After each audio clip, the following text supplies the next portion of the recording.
Hello everybody, welcome to my channel. Alam niyo po bang nag-vlog ako ngayon dahil sa nagkaroon na po ng retaliation. Kumbaga sumagot ang Israel sa ginawang pagpapalipad ng Iran.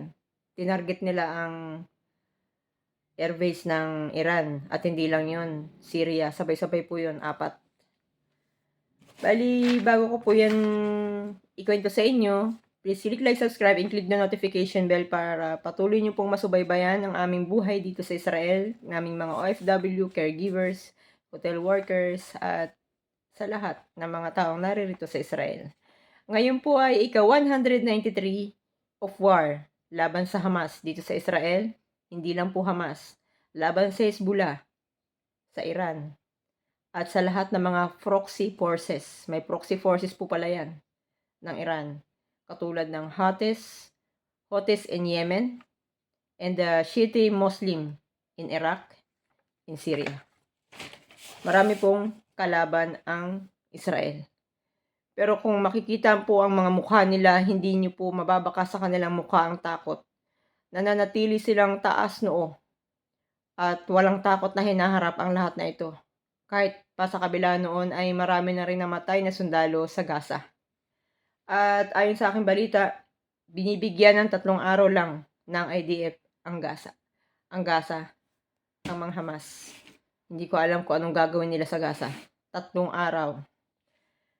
Kaya patuloy po tayong magbantay at maghanda. Ano't ano man po ang ating haharapin dito sa Israel. At anyway, commercial muna. Shoutout po kay Hazel and his husband. Nag-travel sila sa Dubai nitong nakaraang mga linggo.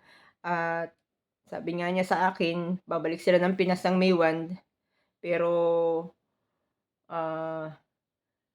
nabalitaan ko kagabi, ang alam ko, stop ang flight ngayon sa mga airport. Hindi lamang sa Israel, hindi ko sure, pero parang binalita kagabi yon.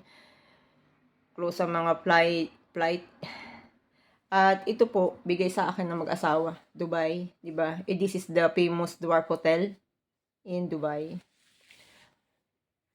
Siyempre, hindi naman po mawawala sa ating damdamin at isipan ang mangamba. Pero ito po ang ating tandaan na ang basang ito ay hindi sa atin. At tayo po ay magpasalamat na this coming June ay magdadalawang taon na rin kami dito. At nagpapasalamat ako na nakatungtong ako dito sa Israel ng ganung katagal. Nakatulong din yun sa aking magulang at sa ilang kong mga kapatid. Okay, iwas muna ang emote.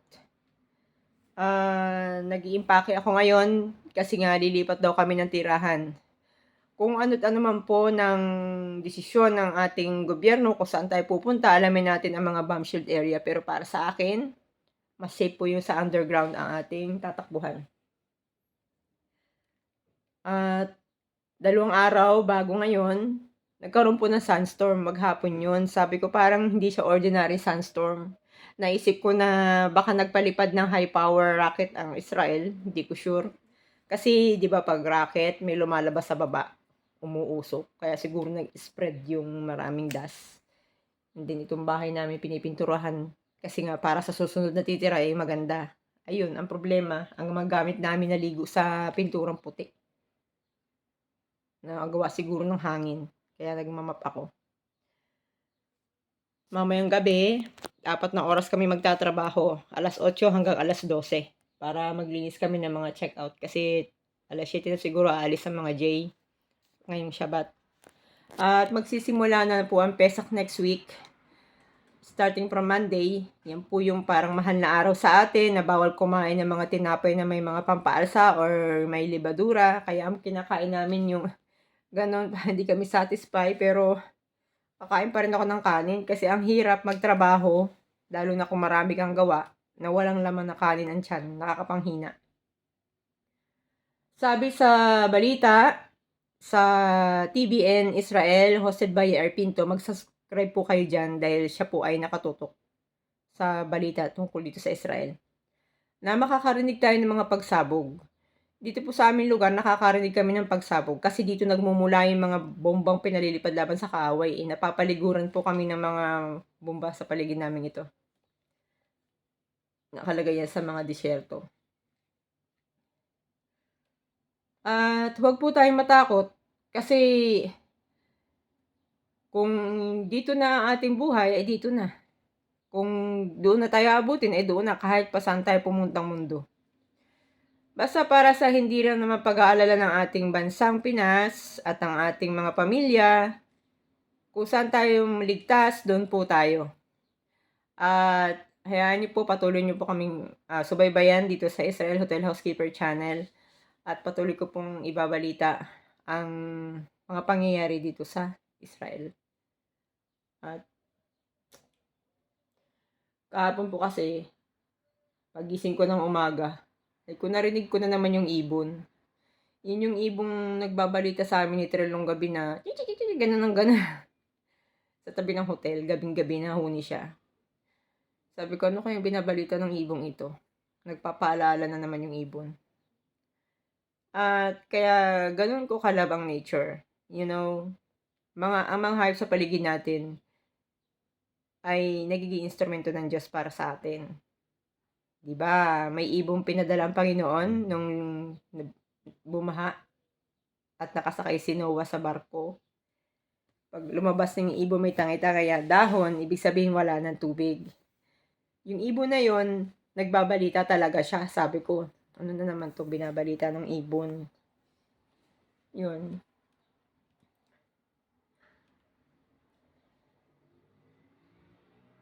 Nakapag-alala din. Kasi next week maglilinis kami.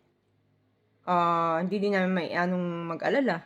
Hindi lang sa housekeeper yun, pati yung mga caregiver nag-aalaga sila. Minsan kailangan dalhin nila yung alaga nila sa labas. Mas mahirap din yung kanila kasi, pala papacheck up, dadalhin nila yun. Lumalabas sila. May dala-dala silang buhay na iniingatan. Kami room ang aming iniingatan. Pero syempre, kasama na rin ang guest na iniingatan din namin. Ang ano lang sa kanila sa caregiver kasi, nakikita ko sila, lalabas sila dala ang alaga, lalo na pag pagpapacheck up. Yun. At patuloy po tayong magdasal para sa kapayapaan ng bansang ito. At hindi lang sa bansang ito. Kasi talagang sumagot ang Israel. Sabi nung kasamahan kong Palestine, hindi na daw yan kasi hindi na sumagot ang Israel. Alam niyo, kahit pa kalahin nila, nag-aalala din sa sarili sila na hindi rin nila kagustuhan ang magkaroon ng gera. Hindi nila gusto yung gulo. Siyempre may mga pamilya sila, may mga anak din sila. Yun.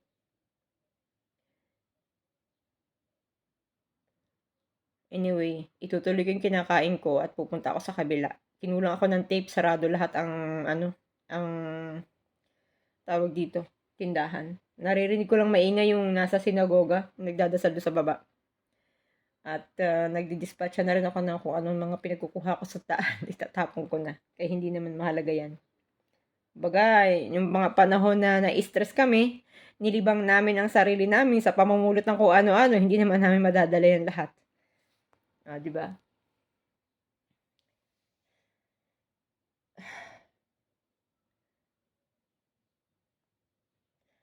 At ipagdasal din natin yung mga tao sa Iran kasi I'm sure may mga Pilipino din doon.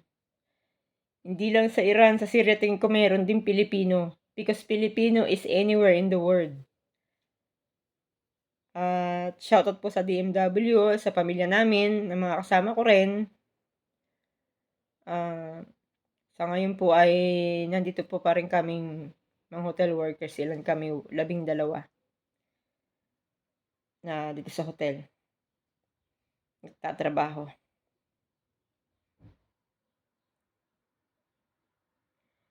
Kahapon nga naglalakad kami ni Trill. Paggabi na yon, abay sinalubong kami ni Pretty, ang tawag doon sa kabila Bingbing, si Pretty Bingbing. Parang hinaharangan niya yung mga paa namin, tapos nagmamasid siya sa paligid. Kahit mga pusa, alam nila kung ano ang paligid natin, kung delikado ba, makikita mo dun sa pusa, parang nagwo-worry siya para sa amin. Parang iniikot-ikutan niya yung aming mga paa, gano'n. Kung nakakapagsalita nga lang siya, ay masasabi na niya. Yun, gano'n po ang mga pusa dito, kakaiba. Anyway, bye-bye.